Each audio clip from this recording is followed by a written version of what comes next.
morning I'm going to speak about the book of Jude. We're going to study of the book of Jude, and this is it's going to be 3 sessions. So this is our first session. So next Friday, Lord willing, don't miss it, because this is really very important message for today. It's really one of the shortest book in the New Testament, even though there's only one chapter in the book of Jude, and at least for 25 verses.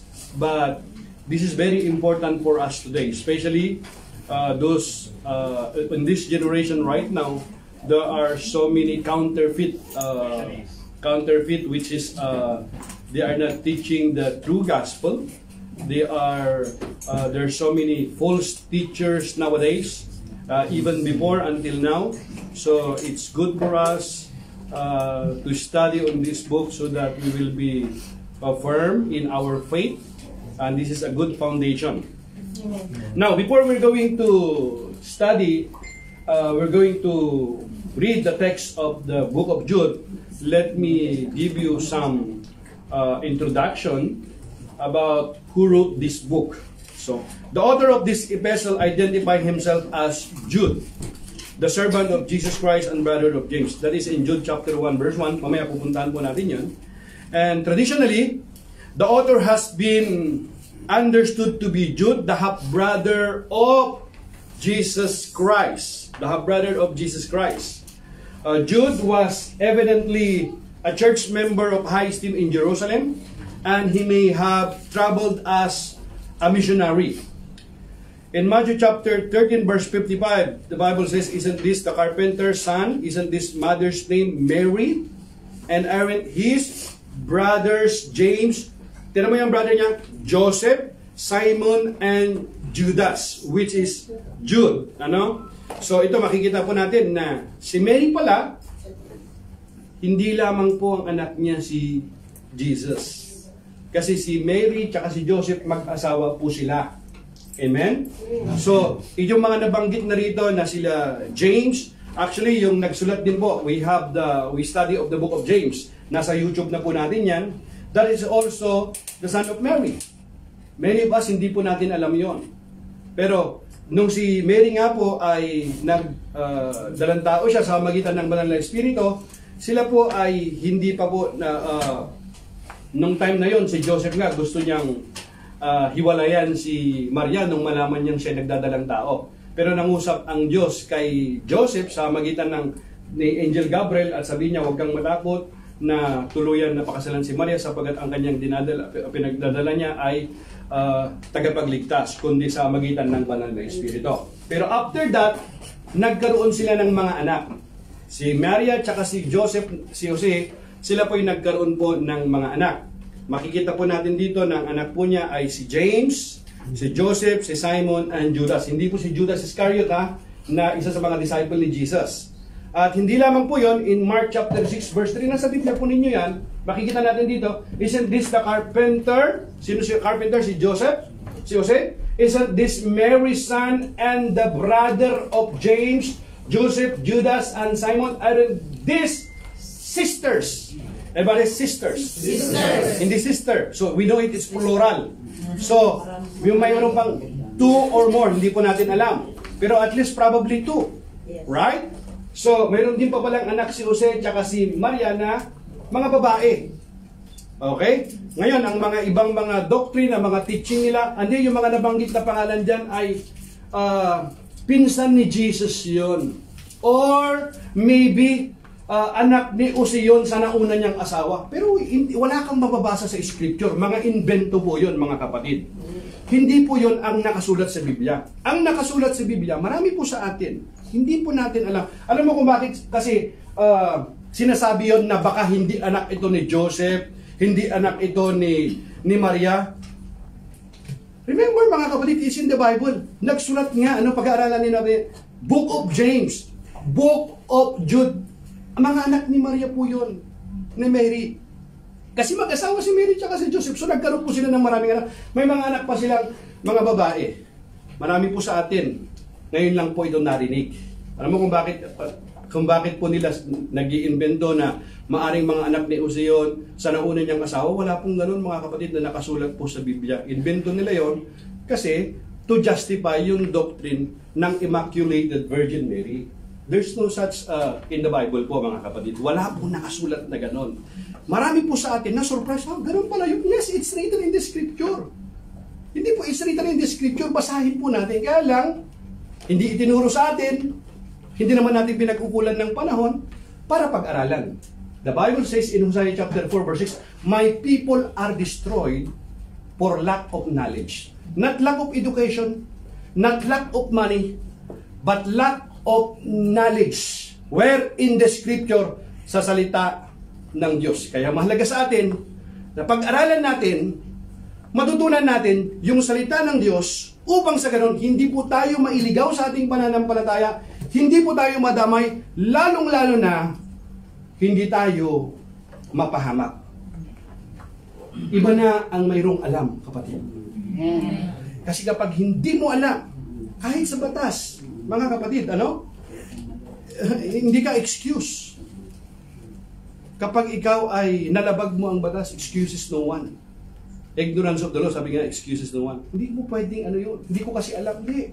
And even in the scripture, in the Old Testament, Leviticus 15:7, ang sabi doon, kung ang sino man sa inyo ay nakalabag sa alinmang utos kayo nito, bagamat hindi niya nalalaman, pananagutan niyo ito sa akin. Think about it. Amen? Amen. Jude was evidently a church member of a high esteem in Jerusalem and he may have traveled as a missionary. Makita natin dito in Acts chapter 1 verse 13 to 14, in 1 Corinthians chapter 9 verse 5.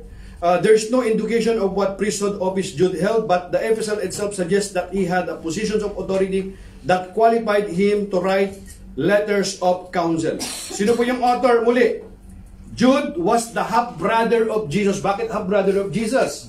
Kasi nga si Jesus hindi niya naatay si Jose, mga kapatid. Nung si Maria ay nagbuntis sa magitan po ng banal na espiritu. Bakit? Anong layunin? Kasi para wala pong sin nature, wala pong sinful nature. Amen? Para si Jesus lamang po kasi ang nabuhay sa lupa na hindi po nagkasala, wala pong sinful nature. Kasi paano siya magkakaroon ng sinful nature? Kung sino ang tatay niya? Kaya ang tawag kay Jesus ulit, Son of God or Son of Man. That is capital. Amen? Wala pong tinatawag na mga appointed Son of God, appointed mga invento yun, mga pandaraya po yun, mga kapatid. Mayroon lamang pong isang Son of God, the only begotten Son, that is the Lord Jesus Christ. Job was brother of Jesus, born after Jesus, a son of Jesus, a son of Joseph, a son of Joseph and Mary. Si Jude, nasa Biblia po ninyo, kahit bisahin po anong pong book po dyan, anong Biblia, nasa Biblia po ninyo yan. Jesus' brothers came to believe in Jesus, pakinggan nyo no, as the Son of God later after His resurrection. After His resurrection, bakit? Kasi yung mga kapatid ni Jesus nung una, ayaw maniwala sa Kanya. Kasama na po dyan si James. Kasama na po dyan si Jude. Hindi po sila niniwala kay Jesus. Galit nga sila kay Jesus eh. Marami pong mga mabasa in the scripture. In John chapter 7 verse 3 to 8, makikita po natin dyan. Isulat po ninyo yan. At hindi lamang po yun. In Acts chapter 1 verse 14, makikita natin dito, na dito na lamang sila naniwala after the resurrection of the Lord Jesus Christ. Pakinggan po ninyo. Yung mga kapatid ng Panginoong Jesus, naniwala na lamang sila after ng resurrection. Hindi nung nagmi-ministry pa si Jesus. Hindi yung gumagawa pa siya ng maraming mga himala. Hindi pa sila naniniwala doon. Naniwala na lamang sila after ng resurrection niya. Bakit? Kasi historical, mga kapatid, walang nabuhay sa daigdig na ito na kaya niya, tapos namatay, tapos kaya niyang buhayin yung kanyang sarili. Namatay siya, tapos kaya niyang buhayin. Hindi po. At lahat ng namatay sa cross, lahat namatay. Wala pong muling nabuhay. Si Jesus lamang po yun. Hallelujah. Amen. At nanatili siya ng at least for a periods of 6 weeks. Equivalent of what? 40 days. 14 different occasions. Nakita siya ng maraming tao, nakita siya ng mga disipulo, at 500 taong nagkakatipon. Saka lamang po sila naniwala kay Jesus after the resurrection. Paano natin malaman? Kasi in Acts chapter 1 verse 14, they all joined together constantly in prayer along with the women in Acts chapter 1 verse 14, along with the women and Mary. Sinong Mary? Sinong Mary? Come on. Sinong Mary? The mother of Jesus. The mother of Jesus and with his brothers. Everybody's brothers. Kasama na sila ngayon sa prayer meeting. Nagpe-pray na sila ngayon. Sinong nasa prayer meeting? Si Mary. Sino pa? Yung mga kapatid ni Jesus. Kita niyo mga kapatid? Sabi mo sa iyong katabi, alam mo na ngayon. Sino yung nasa prayer meeting? Si Mary. Sino pa yon? Mga anak niya. Ano sa scripture, oh? Di ba? Along with the women, and Mary, the mother of Jesus, and with his brothers. Let us pray. Father, we thank you that your word, they are life and spirit. As I'm going to share your word to your people today, use your servant an instrument only. Give me honest conviction through your speech so that I may preach your words with power and boldness without compromise to bring glory and honor to your name alone in Jesus' name. Amen. Palapakan natin ang Panginoon.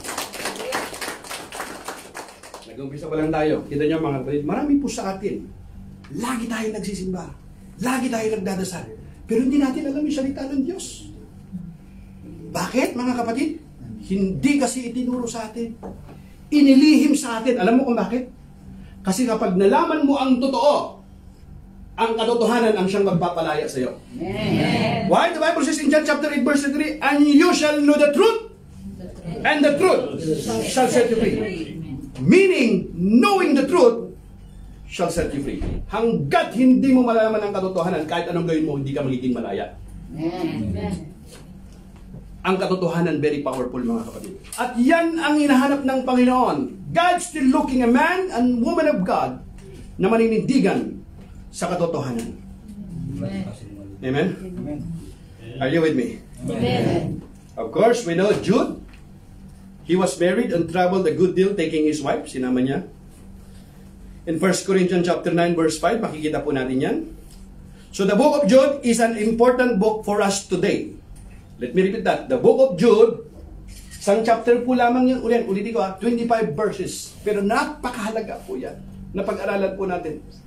Kaya nga, nung inassign po ako ngayon dito para nakapoy nakasign ngayon na mag-preach, sabi ko, I cannot finish this in one sermon. I have to divide it. Kasi gusto kong namnamin nating mabuti, pagbulay-bulayan natin kung ano ba yung aral na maganda na maibibigay sa atin dito ngayon. So the book of Jude is an important book for us today because it is written for the end times, for the end of the church age. We know that there are 40 authors at least. Of course, yes, they are all inspired by the Holy Spirit. But we know yung 40 authors na some of them are fishermen, some of them are prophet, some of them also are mga tax collector and kings, and marami pong mga authors yung mga sa Bible. 66 books to be complete. That is 39 in the Old Testament, 27 in the New Testament. At itong book na ito mga kapatid, more than for at least 1,500 years itong Bible na ito, and still very powerful. Hindi siya naluluma. Sabi ng iba, hindi, napakalumang aklat na yan. Advanced ang technology na. Mga advanced ang, despite of the advancement of ng mga technology ngayon, pero yung salita ng Diyos hindi po kumukupas. Why? The Bible is very clear. Heaven and earth will pass away, but my word will remain. Amen. Ang langit at lupa ay mananatili, ngunit ang salita ko ay hindi maglalaho kailanman, sabi ng Panginoon. Amen? Palakpakan natin ang Panginoon. So what is the themes? The book of Job warns against false teachers. Tingnan nyo false teachers. Talks about judgment on false teachers and elaborates on how false teachers are infiltrating and hurting the church. Nasa loob po ito ng church. John encourages believers to contend for the faith and to stay encouraged in Jesus Christ. So as we unpack this profound message, we will be reminded of our divine calling, the importance of standing firm in the truth, and the power of God to preserve us. Napakalaga sa atin to. Na kung paano tayo maging matibay ang ating pundasyon sa ating pananampalataya upang malaman natin kung sino yung mga mandaraya At upang tayo na nag-aaral ng salita ng Diyos ay hindi malinlang ng mga bulaang mga guro na kung saan kinakalakal nila ang salita ng Diyos. Marami po sa ngayon. Judge doxology offered not just a conclusion but a soaring affirmation of God's ability to keep us from stumbling and to present us blameless before the presence of His glory with great joy. So let's explore the depths of Jude's exhortation to contend earnestly for our faith, discovering along the way the timeless relevance of this postcard from the past and its vital implications for our lives today. This is not just a study of ancient texts. It is a journey into the heart of what it means to be a follower of Christ in a world that often stands in opposition to the truths we hold there. Let's begin. Are you ready? Amen. Everybody says, I am ready. I am ready. Jude chapter 1 verse 1. Nag-umpisa na tayo. Amen? Amen. Jude, a servant of Jesus Christ and a brother of James, to those who have been called, who are loved in God the Father, and keep for Jesus Christ. So Jesus' brothers are mentioned in several Bible verses. In Matthew chapter 12 verse 46, in Luke chapter 8 verse 19, and even in Mark chapter 3 verse 31 say that Jesus' mothers and brothers came to see Him. Naintindihan po natin mga kapatid? That Jesus' mother and brothers came to see Him. Matthew chapter 12 verse 46. While Jesus was still talking to the crowd, His mother and brothers, kita nyo mga kapatid, stood outside wanting to speak to Him. Gusto siyang makausap habang nagtuturo ang Panginoon. Naalinsaw sila? His mother and brothers stood outside. Hinihintay siya sa labas, wanting to speak to Him. So may mga kapatid, may mga anak pala si Maria. Maraming beses na nasabi po sa scripture po yan mga kapatid. Nasa Biblia yan. Pero bakit hindi natin alam? Are you with me mga kapatid? Amen. And then in Mark chapter 3 verse 31, the Bible is very clear mga kapatid. Then Jesus' mother and brothers arrived, standing outside. They sent someone in to call him. So napakaliwanag mga kapatid, di ba? Then Jesus' mother and brothers arrived, standing outside. They sent someone in to call him. Habang naghihintay doon si Maria at yung mga anak niya, mga kapatid niya, pwede niyo bang pakitawag naman si Jesus? Pakisabi, naghihintay yung kanyang nanay at yung mga kapatid niya nandito. Ito niyo mga kapatid. Amen? Amen. In John chapter 7 verse 1 to 10, makikita po natin yan. His brothers go on to the festival with Jesus stays behind. In Acts chapter 1 verse 14, nakita po natin yan. Hindi natin pupuntahan na po lahat po yan, pero nakasulat po yan sa mga scripture. So in the original language of the New Testament, Jude's name appears as Judas. The same given name as the disciple who betrayed Jesus. Pero hindi po siya yon. Ulitin ko, hindi po siya yon. Okay? Yung Jude kasi, pinapangalan din po yan minsan Judah. Nang ibig sabihin po sa kanyan, praise. Alam po natin na si Judah, isa po sa mga anak ni Israel o ni Jacob. Kaya mayroon pong tinatawag na 12 tribes of Israel. Isa po doon, ang anak po niya ay si Judah. Alam po natin na mga kapatid? So, but the comparison is there. The betrayer was the worst apostate of all time. That is Judas Iscariot. Whereas the writer of the book of Jude was an outspoken adversary of apostates. Si Jude, mga kapatid, siya ay kinakalaban niya yung mga false teacher. Nagagalit siya, pinagsasabihan niya, at tinuturuan niya yung mga believers, yung mga mananampalataya. Samantalang itong si Judas Iscariot na kilala sa pag-betray kay Jesus, betrayer, kabaliktaran. Okay? So Jude or Judas was a very common name in Judea in the 1st century AD.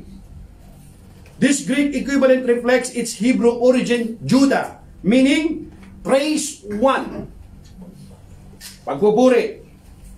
Being the name of Israel's fourth-born son, the ancestor of King David, and identified as the line of Messiah, it is obvious why this name was so popular among parents. Popular to among parents. Bakit? Kasi yung Judah, yung doon sa labing dalawang tribe ng Judah, mga kapatid, ng Israel, isa dyan ay si Judah, doon po nagmula ang lahi ni Jesus. On the tribe of Judah. Si David, alam po natin, is from the tribe of Judah. Diyan po nag-umpisa, sunod-sunod po ang lahi po ni Jesus. Amen?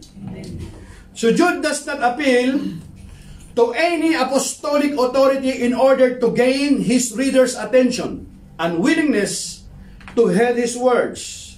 These among the reasons the scholars identify him as Jesus' half-brother, and yet he humbly refers to himself as a servant of Jesus. The word servant in Greek is doulos, literally meaning a bond slave. Jude assures his readers that he is totally committed to doing his Lord's will. He continues in verse 1 by pointing to the work of the Trinity by referring to their spiritual ministries. The Holy Spirit called the readers. Hindi niya sinabing, si Jude ang nagsulat ng libro nito, half-brother ni Jesus Christ. Hindi niya po sinabi yun. A bond servant of the Lord Jesus Christ. Just like si James, yung kapatid niya. James, a bond servant of the Lord Jesus Christ, to the 12 witnesses scattered abroad. Pareho po sila yung kanilang introduction. Magkapatid kasi itong dalawang ito eh. Amen? Amen. Maliwanag na mga kapatid? Amen. Kaya in verse 2, ang sabi niya, pagkatapos niyang ipakilala yung kanyang sarili, kasi alam po natin na si Jude ay, ano po siya, committed po siya na para ibahagi yung salita, yung buhay ng Panginoong Hesus. Amen, mga kapatid? Kaya in verse 2, the Bible says, mercy, peace, and love be yours in abundance. Hallelujah. In abundance. Kita niyo po yung kanya pong greetings, yung kanya pong pagbati. Mercy, peace, and love be yours in abundance. Jude's greetings to his readers includes the desires that they would experience an overflowing amount of mercy, peace, and love. Bakit kailangan po nila yun? Yung biyaya, yung habag, yung pag-ibig ng Diyos. In order to combat false teachings, Jude's reader would need to experience God's mercy, His compassionate help. Alam ni Jude na kailangan po yun ng mga mananampalataya, yung habag ng Panginoon. Amen? Para mapagtagumpayan yung mga manlilinlang na nagtuturo ng kautusan, nagtuturo ng salita ng Diyos, pero tinataliwas po nila. Hindi nila inililigtas yung tao, hindi nila tinuturuan para maligtas yung tao para mapunta sa kaharian ng Diyos, hindi. Para mapahamak. Tinan nyo mga kapatid, hindi dahil alam po natin na nagtuturo ng salita ng Diyos, binabasa ang Biblia, magdadala na sa atin sa langit. Hindi po ganoon mga kapatid. Sa Biblia, sabi ni Jesus, sa makipot na pintuan kayo dumaan, huwag sa maluwag. Dahil sa maluwag, napakarami, doon ang naglalakad. Pero kapahamakan naman ang dulo nito. So in order to combat false teaching, Jude's reader would need to experience God's mercy, His compassionate help. They would also need a strong sense of wellness, peace, and supernatural love, specifically a love for God and others. Alam na alam po niyo yun na kailangan po yun ng mga mananampalataya. Kasi mga mabulaklak ang mga dila ng mga ito. Kapag kayo, ganun yan eh. umanib kayo sa aming iglesia na ito, sa aming simbahang ito, maliligtas kayo, pagpapalain kayo ng Panginoon, ano man ang inyong gawin, sa langit pa rin ang punta ninyo, tayo lang ang maliligtas. Naku po mga kapatid, mag-ingat kayo sa mga ganoon. Na exclusive daw, sila lang yung maliligtas. Naku, kung sila lang maliligtas, paano yung mga nauna sa inyo? Kailan lang kayong sumibol na parang kabuti, tapos sasabihin mo, kayo lang yung maliligtas. Naku, para mo nang hinahatulan yung mga nauna na naibuwis nga nila ang kanilang buhay para sa pananampalataya nila, para mapanindigan nila kayong pananampalataya, tapos di sila maliligtas, kayo maliligtas. Naku po, mag-ingat po tayo mga kapatid. Amen? Sa iyo yung katabi, mag-ingat ka. Marami ang manluloko noon, mas marami ngayon. Kaya kahit sa mga napapanood natin sa social media, ang dami kong mga napapanood ngayon sa YouTube, binabasa yung Biblia, mali-mali naman ang aral. Di ko alam kung paano sila naging pastor, paano naging ministro. Hindi naman naiintindihan yung pinagsasabi, daldal lang ng daldal, pero hindi naman inuunawa. Nakakalungkot. Ang daming mga nag-ano pa, amen, yes, amen. Amen sila ng amen ako. Nanood ako minsan, pagka napapadaan ako sa Facebook. Hindi ko naman sinasabing marunong tayo, magaling tayo. Pero, here, examine ninyo. Yung sinishare ko sa inyo, binabasa natin sa scripture. Hindi ko naman invento ito. Binabasa natin sa Biblia, simple and plain. Amen? Sabi sa verse 3, verse 3. Hindi ko to invento, nasa Biblia yan. Dear friends, although I was very eager to write to you about the salvation we share, sabi niya, gustong-gusto ko talagang i-share sa inyo yung aral patungkol sa kaligtasan. Yan ang sabi niya, di ba? Sabi niya, I felt compelled, ibig sabihin, yung conviction ito ng Banal na Espiritu, I felt compelled to write and urge you to contend for the faith that was once for all entrusted to God's holy people. Sino tinutukoy niya? Yung mga disipulo na unang nangaral na. Yung mga disipulo ng Panginoong Hesus. Amen?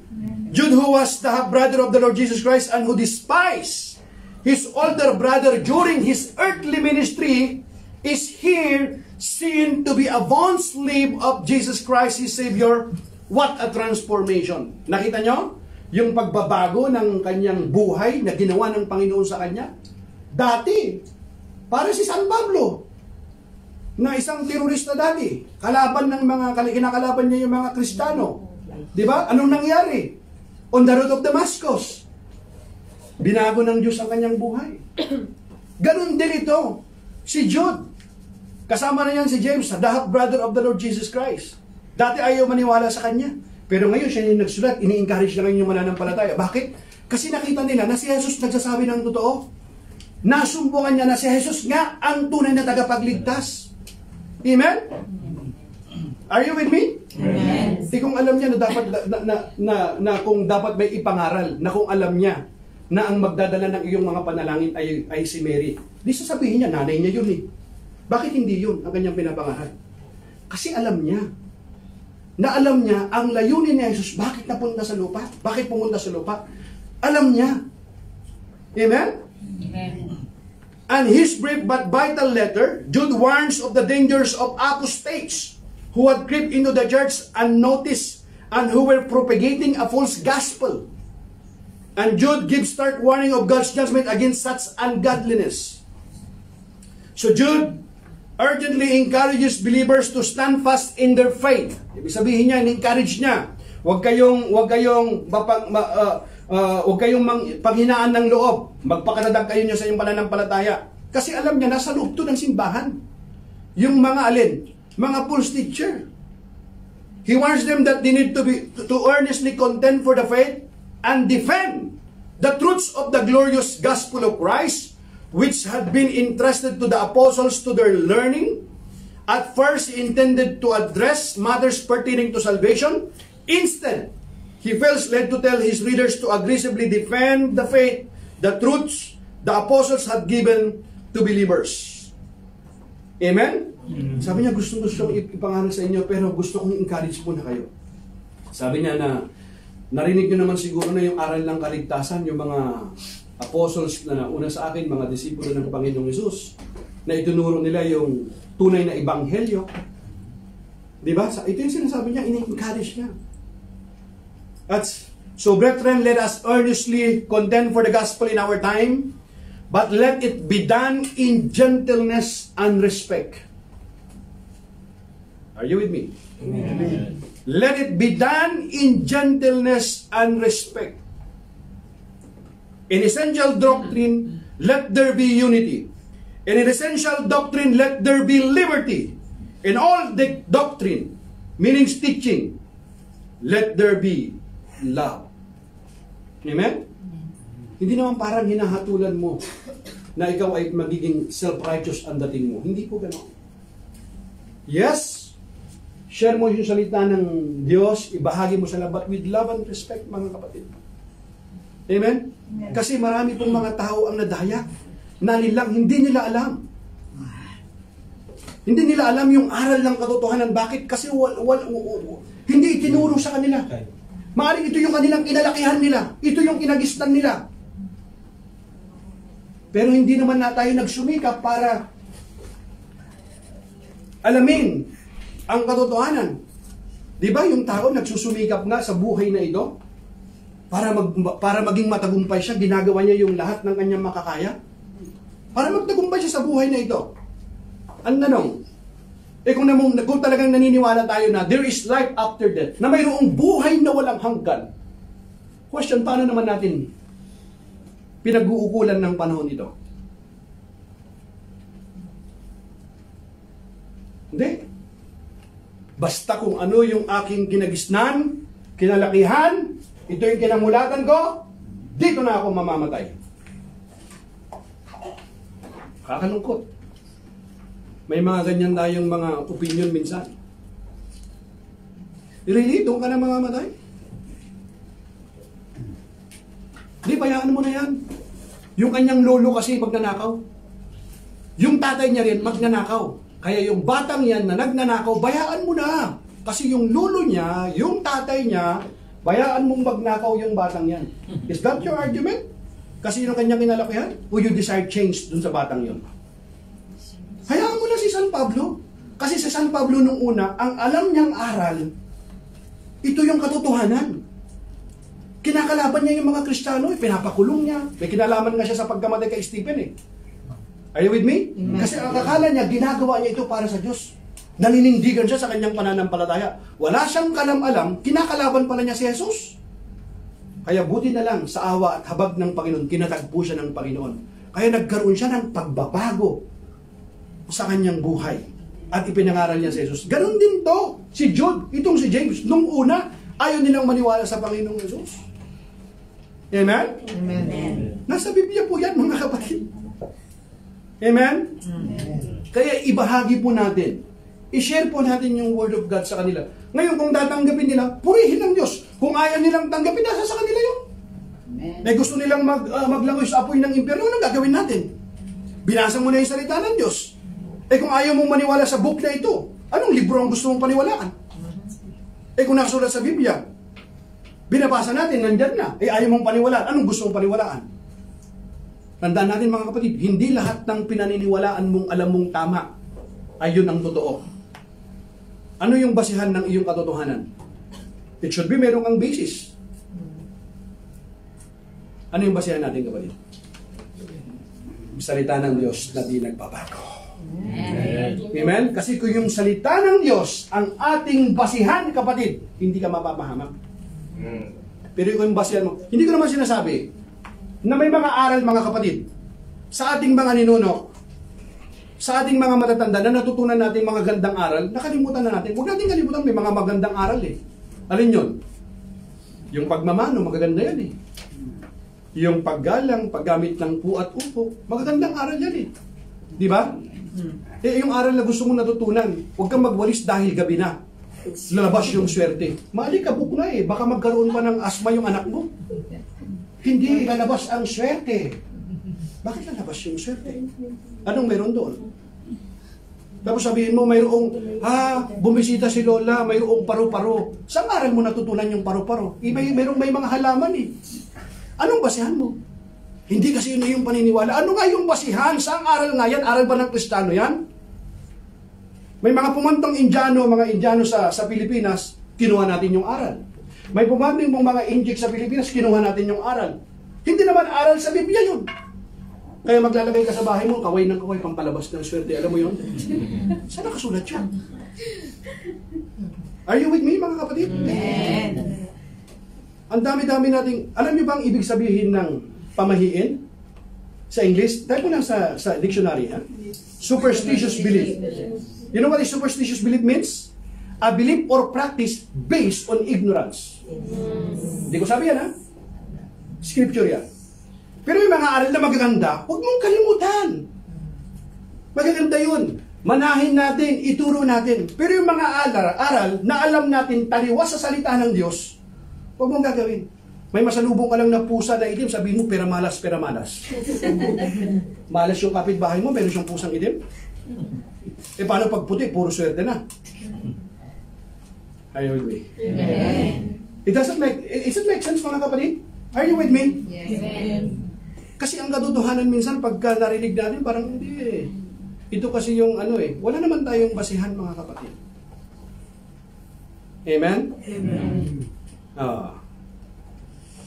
With love and respect, mga kapatid, tandaan po natin, kaya yung tao napapahamak, hindi dahil kulang siya sa edukasyon, kundi hindi pinagkukulang pag-aralan ang salita ng Diyos. Kaya napapahamak. Diba? Madali lang maluko yung tao ngayon. Alam niyo ba? Pakinggan niyo ako. Dito sa Kuwait, pero huwag niyong gagawin, punta ka lang ng Haraj. Maghanap ka doon ng parang aluminum na ginto-ginto, yung mga pitchel na mga mga ginto. Lagyan mo ng langis, punta ka doon sa Pilipinas, umakyat ka doon sa plaza. Naghihimala ito! Maraming maniniwala sa'yo. Napanood ko ako sa TV, yung yung puno ng saging naghihimala. Nagpakita doon si dahon ng puno ng saging. Yung tao magdadasal doon. Kasi naghihimala yung puno ng saging na yun. Think about it. Nalilin lang yung tao. At yung tao maniniwala. Aakyatin niya yung bundok ng Anahaw o ng Banahaw o saan mang bundok yan. Basta may magsabi lang, naghihimala rito. Pag uminom kang tubig na ito.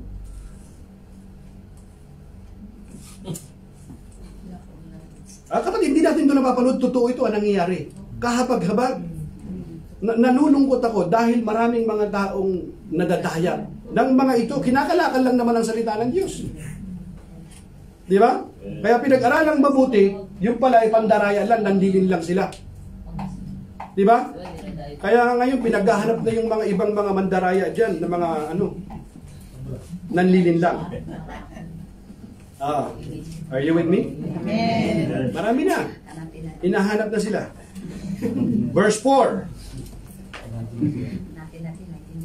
Tignan niyo ito, mga kapatid, sabi niya, for certain individuals whose condemnation was written about long ago have secretly slipped in among you.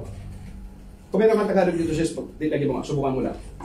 Tignan mo secretly slip in among you. They are ungodly people who pervert the grace of our God into a license for immorality and deny Jesus Christ our only sovereign and Lord. Hayaan mo sila. Kung magpakasal sila, pareho silang lalaki sa lalaki, pareho silang babae sa babae, gusto nila magpakasal. God is love. Diba? Naku, ngayon, mga delikado itong mga aral na ito. Napapanood kasi natin yan. Hindi tanggap ng lipunan eh. Tanggapin natin kasi God is love. Mahalin natin, yes. Respetuhin natin, yes. Pero yung aral na yon hindi dapat tinatanggap. Kasi kalaban yun ng salita ng Diyos. Tapos sabihin mo, mahal mo yung tao, gusto mo siyang mapunta sa apoy ng impyerno. Hindi pagmamahal yun, kapatid. Yung pagmamahal, nagsasabi ng totoo kahit masakit. Masaktan siya sa umpisa, okay lang yun. Kung yun naman, ang magiging paraan para saliksikin niya yung aral ng salita ng Diyos, pag uwi niya sa bahay, anong malay mo? Magbasa siya ng Biblia. Kung talagang naghahanap ka ng katotohanan, tanongin mo, Panginoon, Lord, ano ba ang totoo? Gusto kong malaman ang katotohanan, Panginoon. Palayain mo ako. Magbukas ka lang. Huwag kang masyadong sarado. Magbukas ka lang ng kunti lang. At ang sabi ng Biblia, ang naghahanap makakasumpo. If you seek me diligently with all your heart, you will find me. Masusumpungan mo ako kung hahanapin niyo ako ng buong puso. Masusumpungan mo ang Panginoon. Kung hahanapin mo talaga siya. Gusto mo talagang mapalaya. Gusto mo talagang malaman ang katotohanan. Pero hindi ka handa talaga minsan sa katotohanan. Kaya sabi niya, sapagkat lihim na nakapasok sa inyong samahan ang ilang taong ayaw kumilala sa Diyos. Nasa loob pala ng simbahan, pero hindi totoo. Lihim ito sabi niya. Binabaluktot nila ang aral tungkol sa kagandahang loob ng Diyos upang mabigyang katwiran ang kanilang kahalayan. Ayaw nilang kilalanin si Jesucristo, ang ating kaisa-isang pinuno at Panginoon, noon pa mang una. Sinabi na ng kasulatan ang parusahang nakalaan sa kanila. Ang kaparusahang nakalaan sa kanila. Kita mo, mapapahamak din pala ng mga to. Bakit? Sikreto kasi mga to. Nakapasok na po sila. We know that Jude was a righteous man. He was the brother of James and a bondservant of Jesus Christ, of the Lord Jesus Christ, who desired to write a letter of encouragement to those who love the Lord and are loved by the Father. He wanted to rejoice in the great salvation which we have in Jesus and rehearse the beautiful gospel of grace in the ears of his hearers. But Jude found that he had to address an issue that was becoming progressively problematic in those early days of the church and increasingly dangerous to the people of God, apostasy and heresy. So their object in infiltrating the church of God was to pervert the grace of our God into an excuse for immorality and greed, fame and fortune, the consequence of which was to disown the Lord Jesus Christ himself as their sovereign Savior and eternal Lord. This underground satanic movement, kita nyo mga kapatid this underground satanic movement that started to infiltrate the early church has morphed into an unknown number of desperate cults and demonic teachings which continue to flood into the churches of today in increasing numbers. Noon hanggang ngayon mga kapatid, napakaraming mga kulto ang nagtuturo ngayon. Millions ang mga kulto. Kaya napakaraming mga relihiyon At yung mga relihiyon na yan, lahat yan nagtuturo, dito ka maliligtas. Kaya yung tao minsan nalilito sa napakaraming relihiyon Are you with me? Amen. Ang tanong, religion ba ang magliligtas sa iyo? Amen. Ipasukin mo lahat para sigurado. Kung doon matatagpuan. Ang tanong, alin doon sa napakarami? Libo-libo yan Alin bang relihiyon doon ang nagturo sa kanila? Yung totoong turo. Lahat yan, nagturo lang naman yan. Ito yung daan, ito yung katotohanan, ito yung buhay. Lahat yan, pakinggan ninyo. Lahat ng relihiyon na yan, tinuturo nila kung paano ka makapunta sa langit. Hindi ka pa sigurado kung totoo yung tinuturo nila. Pero lahat ng pinuno ng mga leader ng mga relihiyon, kahit sino na, wala kahit isa ang nagsabi sa kanila, ako ang daan, ang katotohanan at ang buhay. Si Jesus lamang ang nagsabi nun. Amen. Kung mayroong ganon, doon tayo. Amen. Pero ang katotohanan, all the religion in the world trying to reach God. However, religion cannot reach God. Kaya ang Diyos ang umabot sa atin. Amen. Kasi ang tunay na Diyos, pakinggan niyo, ang tunay na Diyos na banal, na lumikha ng langit at lupa, kahit anong gawin mo, ikaw at ako, hindi natin kayang abutin ang ating banal na Diyos. Kahit magdasal ka araw-araw, kahit sabihin mong ikaw ng pinakamabait na tao sa balat ng lupa, yan ang gamitin mo para makapunta ka sa langit, hindi ka makakapasok sa langit. Narinig niyo ako, kapatid? Amen. Hindi ang iyong mabubuting gawa, hindi ang reliyon mo ang magliligtas sa iyo. Alam mo kung bakit? Maliwanag na nakasulat sa Biblia, mga kapatid, ha? Hindi lang naman ako. Isaiah chapter 64 verse 6. Ang inyong mabubuting gawa, isang maruming basahan sa harapan ng Diyos.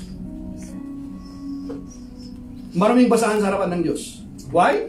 Because whoever keeps the whole law and yet stumble at just one point, you are guilty of breaking of all. James chapter 2 verse 10. Kapatid ni Jude yung nagsabi nun. Ang tumutupad daw sa buong kautusan, lumabag sa isa, lumabag sa lahat. Lumabag sa lahat. Bakit? Ang standard kasi ng Diyos, mga kapatid, perfect. At ikaw at ako, hindi tayo perfect. Yes. Kaya ikaw at ako, kailangan ang biyaya ng Diyos. Kung wala ang biyaya ng Diyos, ikaw at ako, mapapahamak tayong lahat. But thanks be to God. Sabi ng Biblia, by grace, you have been saved through faith. Not by works. Para walang sino man sa inyo ang makapagmalaki. Para pagdating ng panahon mo sabihin, ba't ka nakapasok sa langit? Lagi ako nagsisimba, nagpabautismo ako eh. Nagbabasa ako ng Biblia, marami akong tinulong ng mga tao. Hindi ako nag-agrabyado ng aking kapwa. Hindi ako gumagawa ng masama. Hindi ako nag-agrabyado ng aking kapwa. Kaya dahil dito, mapupunta ako sa langit. Hindi ka mapunta sa langit, kapatid. Hindi yun ang magdadala sa atin sa langit. Kung babasahin mo ang salita ng Diyos, kung pag-aaralan mo. Sabi ng Biblia, by grace. What is grace? Unmerited favor. Biyaya. Ano yung biyaya? Hindi ka karapat dapat na tumanggap. Yan ang ibig sabihin ng biyaya. Pero ipinagkaloob sa atin ng Diyos. For all have sinned and fall short of the glory of God. Ang lahat ay nagkasala at walang nakaabot sa pamantayan ng Diyos. Amen. Amen? Amen. Kaya sabi ni Jesus, mga kapatid, I am the way, the truth, and the life. No one comes to the Father except through me. Acts chapter 1 verse 4. Amen? Nor there is no other name under heaven given among men by which we must be saved. Sapagkat sa silong ng langit, walang ibang pangalan na binigay ng Diyos ay kaliligtas ng tao. Kay Jesucristo lamang matatagpuan ang kaligtasan. Amen. Amen. Amen? Amen. Hallelujah! Praise the Lord. Their exploitations of the poor, their watering down of the gospel. Ba't may nang Steve Jam?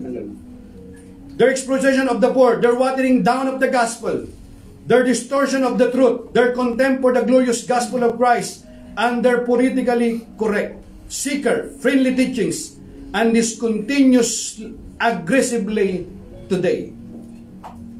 Kita nyo yung mga mahihina, sila pa yung they are taken for granted, dinadaya, nililinlang. Kasi wala silang gaanong access para pag-aralan kung totoo ba yung ipinapangaral sa kanila. Kaya ngayon, ang daming mga nalilinlang.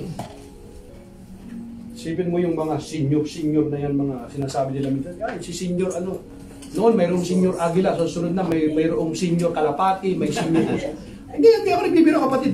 Ang dami yan, nalilinlang yung mga tao. Ang dami silang nadadaya. Organized mga to eh. Mga ano to, mga sindikato mga to eh. Kinakalakal nila yung salita ng Diyos. Pero sabi ng Biblia, mapapahamak sila. Today, the influx of satanic teachings appears to have hit record numbers.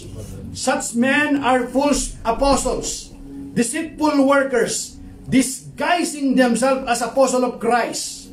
As the scripture says, scripture ito mga kapatid, it is no wonder, for even Satan disguises himself as an angel of light. Hindi kataka-taka daw na si Satanas ay magkunyaring anghel ng kalangitan para makalinlang lamang. Kaya alam natin mga demonyo, yung lagyan mo ng sungay, may buntot, ang pangit na mukha. Hindi. Magaganda ang mga mukha ng mga yan. Maganda yung mga pananalita nila para malinlang kayo. As the scripture says, it is no wonder for even Satan disguises himself as an angel of light. We should therefore not be surprised if his servants also disguise themselves as servants of righteousness. However, their end will be according to their deeds. So let us contend earnestly for the faith and be sober and vigilant, knowing that Satan, like a roaring lion, is seeking whom he may devour. Rather, let us study to show ourselves approved unto God, a workman that needs not to be ashamed, rightly dividing the word of truth. Yan ang kailangan natin, mga kapatid. Amen? Amen. Sa last verse na ito, ating pag-aaralan, sa session 1 na ito, sa part 1, verse 5, the Bible says, though you already know all this. Sabi niya, bagamat alam nyo na ang mga ito, I want to remind you, pinapaalala ni Jude, yung mga nasa simbahan, yung mga believers. I want to remind you that the Lord at one time delivered His people out of Egypt, but later destroyed those who did not believe. Later destroyed those who did not believe. Bakit? Narinig mo ang salita ng Diyos. Nalaman mo ang katotohanan. Imbis na tanggapin mo, imbis na paniwalaan mo, binaliwala mo ang salita ng Diyos. Kaya pagdating ng panahon, sabi niya, but later destroyed those who did not believe. Kaya kapag napahamak kapag dating ng panahon, wala ka nang idadahilan. Panginoon, hindi ko kasi narinig yung aral eh. Wala ka nang idadahilan ngayon.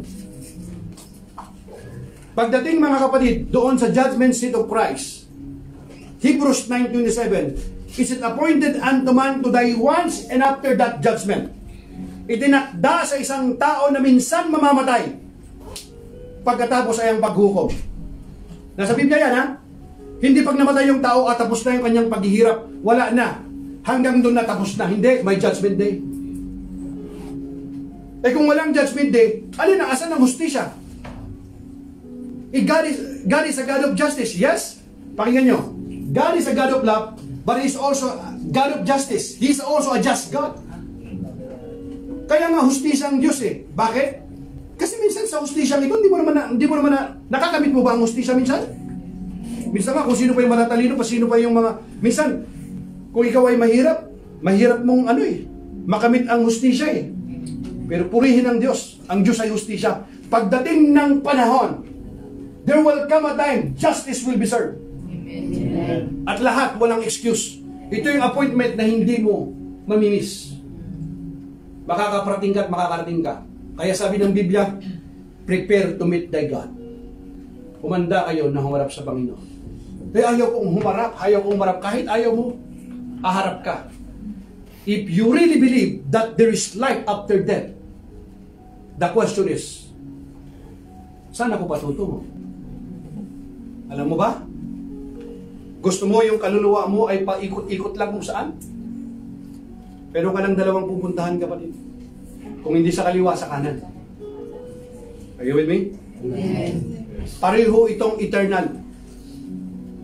Yung isa, eternal damnation. Eternal, out of the presence of God, wala ka sa presensya ng Panginoon, maghihirap doon. Remember that you are a living soul. Are you with me? Amen. Hindi ka parang ano lang dito na kapag wala na, no, you are a living soul. In this verse, Jude reminds his readers about what happened after the Lord rescued the Hebrews from slavery in Egypt. God had given them manna, a food from heaven. We know that, but for 40 years, ang kinakain po nila, kapatid, complete vitamin ito. For 40 years, hindi sila ginutom ng Panginoon. Tinapay na pagkain mula sa langit. Binibigyan ng Diyos sa kanila. Sinusupply nila. Di sila nagtanim, di sila naghirap. Pinupulot lang nila. Pero anong ginawa nila? By complaining, they showed they did not believe in the Lord or in His ability to provide for their needs. They expressed their regret that they had left Egypt and voiced their desire to return there. Binipakain na sila ng Panginoon. Inalis na sila doon sa pagkaalipin for 430 years. Imagine ha, alipin sila. Ibig sabihin, pinapahirapan sila. In one day, iniligtas sila ng Panginoon, ginamit si Moses para alisin sila doon sa pagkaalipin. Dalhin sila saan? A land flowing milk and honey. Sa lupang pangako. At andun sila sa wilderness, binibigyan sila ng pagkain ng Panginoon. Anong sabi nila? Ayun na namin itong pagkain ito, itong tinapay na ito. Reklamo pa rin. Reklamo pa rin sila ng reklamo. Gusto namin ng karne. Mas mabuti pa doon sa Ehipto. Mayroong masarap ang bawang doon, sibuyas doon, may mga pipino doon. Balik na lang kami doon. Narinig ng Panginoon yung pagrereklamo nila. Biningyad sila ng mga karne. Ang daming mga karne. Kaya na-impatso sila. Hanggang sa namatay sila. Napahamak sila. Bakit? Sa reklamo nila. Sabi mo sa katabi, huwag kang mareklamo. Are you with me, mga kapatid? Pwede kang magreklamo sa asawa mo. Magreklamo kahit kanino. Pero pagdating sa Panginoon, huwag kang magreklamo. Kaya sabi ni Jesus, be content with such things as you have. For He Himself has said, I will never leave you nor forsake you. Maging makontento na kayo kung anong mayroon kayo. Pero mong katabi mo, kontento ka ba ngayon? Ang tanong, bakit hindi ka kontento? Alam mo bakit hindi ka kontento minsan? Hindi naman yung secret mga kapatid, yung contentment. Yung contentment, mga kapatid, nasusumpungan mo yan, kapatid. Yung nagbigay ng puso mo. Yung nagbigay ng buhay sa iyo. Amen. Masusumpungan mo yan sa iyong manlilikha. Amen. Hinahanap kasi natin kung saan sa mga bagay na mga mag-i-entertain sa atin eh. Kaya ang daming mga entertainment ngayon para ma-entertain ka. Pansamantala. Daming mga disco, daming mga entertainment para ikaw ma-entertain ka. Pero pag uwi mo ng bahay, sarado ng kwarto mo, ganun pa rin. Pansamantala lang. Ang maibibigay sa iyo, there's no such lasting joy. Because there's a vacuum of the human heart. Ang makakapuno lamang yan, ang Panginoon, Amen. na umibig at nagligtas sa iyo. Amen. He shed His blood on the cross of Calvary. Yes. When God created the heaven and the earth, it cost Him nothing. But when it comes to salvation, it cost Him something. His only begotten Son shed His blood on the cross of Calvary. Para ikaw at ako, hindi na mapahamak. Para ikaw at ako, hindi maalinlang. Para ikaw at ako, magkaroon ng kapatawan ng kasalanan. Alam mo ba ang talaga kailangan mo? Alam mo ba talaga anong kailangan ng tao? Hindi naman pera eh. Kasi kung pera, nagbigay sana siya ng expert sa financial. Alam mo kailangan ng tao? Di naman para gumaling lang yung sakit niya. Nagbigay sana siya ng magaling na doktor. Alam mo, ikaw at ako ang kailangan talaga natin. Kailangan natin ng magbayad ng ating kasalanan. Kaya nagpadala siya ng tagapagligtas. Kasi ikaw at ako, kahit anong gawin mo, hindi natin kaya iligtas ang ating sarili. Amen? Kaya sabi ng Biblia, itong mga to, reklamo pa rin sila ng reklamo. Kaya in Psalm 78 verse 32, the Bible says, in spite of all this, they keep on sinning. In spite of His wonders, they did not believe. Sa kabila daw ng himala, sa kabila ng kabutihan ng Panginoon, mareklamo pa rin. Sa kabila ng lahat ng ito, hindi pa rin sila nanampalataya sa Panginoon. The apostates of Judaism and heard the truth and had seen God save souls, yet they refused to believe. Kaya ang sabi ng Hebrews chapter 3 verse 7 to 12 offers a warning against similar apostasy. Therefore, conclusion na ito eh, as the Holy Spirit says, yung Holy Spirit today, everybody say today. Today. Not later. Today. Lalong-lalo na not tomorrow, because nobody can promise tomorrow. Amen. Kaya ang sabi ng Biblia, today, gustong-gusto ni Satanas, saka na lang. Hindi ka pa ready. Yan ang gustong-gusto ni Satanas eh. Kaya yan ang binubulong niya minsan sa atin kapag narinig natin yung katotohanan. Si Pastor Steve, kung maniwala dyan. Huwag kayo maniwala sa akin, walang problema. Binabasa ko naman yung salita ng Diyos eh. Di ba? Therefore, as the Holy Spirit says today, if you hear His voice, do not harden your hearts. Sabi ng Biblia? Therefore, as the Holy Spirit says today, if you hear His voice, do not harden your hearts as in the rebellion. Rebellion kasi, kapatid, ito, kasalanan yan ng mga witchcraft, ng mga mangkukulam. We know what is rebellion. Alam mo kung saan nag-umpisa ang rebellion? Disobedience. Bago naging rebellion. Alam niyo ang ibig sabihin ng disobedience? Partial obedience is still disobedience. Partial, konti-konti lang. Hindi ko pa kaya kasi ito lahat eh. Another thing, delay obedience. Hindi pa sa ngayon, hindi pa ako ready. Ang tawag din yan, disobedience. At ang susunod sa disobedience, alin? Rebellion yan. Pagre-rebel di sa Panginoon yan. Ibig sabihin, hindi ka nagsasubmit sa aral niya, sa kanyang salita. Kaya ang sabi niya, on the day of testing in the wilderness, where your fathers put me to the test, and saw my works for 40 years. Therefore, I was provoked. Kita mo, na-provoke ng Panginoon. With that generation, and said, they always go astray. In their heart, they have not known my ways. As I swore in my wrath, they shall not enter my rest. Kaya sa kanila, sa lupang pangako, alam mo mga kapatid, at least for a periods of 2 weeks lang sana, ma-enjoy na nila yung blessing ng Panginoon. Yung pangako ng Panginoon sa kanilang mga patriarkang si Abraham, Isaac at Jacob. Anong nangyari? Nag-stay sila ng 40 years sa wilderness. Paikot-ikot sila doon. 2 weeks lang sana, nandun na sila. Pero dahil sa katigasan ng ulo nila, dahil sa kanilang mareklamo sila, walang nakarating sa kanila kahit isa, maliban kay Joshua at kay Caleb.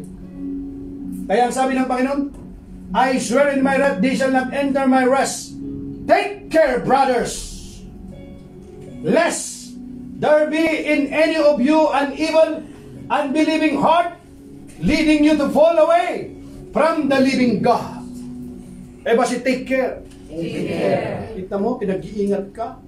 Kasi alam ng Panginoon na mayroong mga mandilin lang mandaraya sa inyo. Kaya sabi niya, kaya tulad ng sinasabi ng Espiritu Santo, kapag ngayon ang tinig ng Diyos ay narinig ninyo,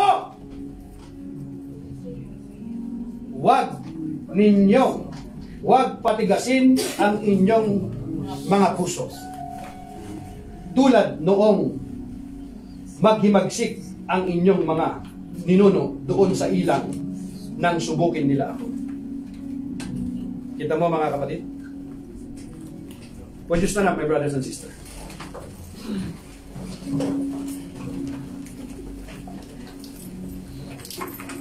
I want you to listen to this. The attitude of the heretics and apostates that Jude condemned in this verse reflects that of the Israelites who, having been redeemed out of Egypt, started to rebel and murmur against the Lord who saved them. Despite being miraculously rescued from Egypt by God, their hearts were riddled with unbelief and curdled with criticism. And so subsequently, God destroyed all those who did not believe. God had supernaturally rescued the nation of Israel from centuries of slavery and made some glorious promises and pledges to His people, and yet they refused to believe His word. They rebelled against His authority, and they twisted the truth through their murmuring and lies. May we recognize the importance of being firmly grounded on the word of truth, so that we will not be influenced by every wind of doctrine, but by every word that proceeds out of the mouth of God. Amen? Would you raise your hand to receive the blessings of the Lord? Now to the King of Kings and Lord of Lords, mighty God, everlasting Father and Prince of Peace, because you put God first place in your life, and you continue to live a life worthy of the calling and obedient to His word. Now I bless you in the name of the Father, of the Son, of the Holy Spirit. Go in peace and praise the Lord. Amen. Muli po mga kapatid, maraming pong salamat sa inyo pong pagsama. Lord willing, we'll see you again sa atin pong part 2 next Friday. We love you and we're praying po sa inyo. God bless you.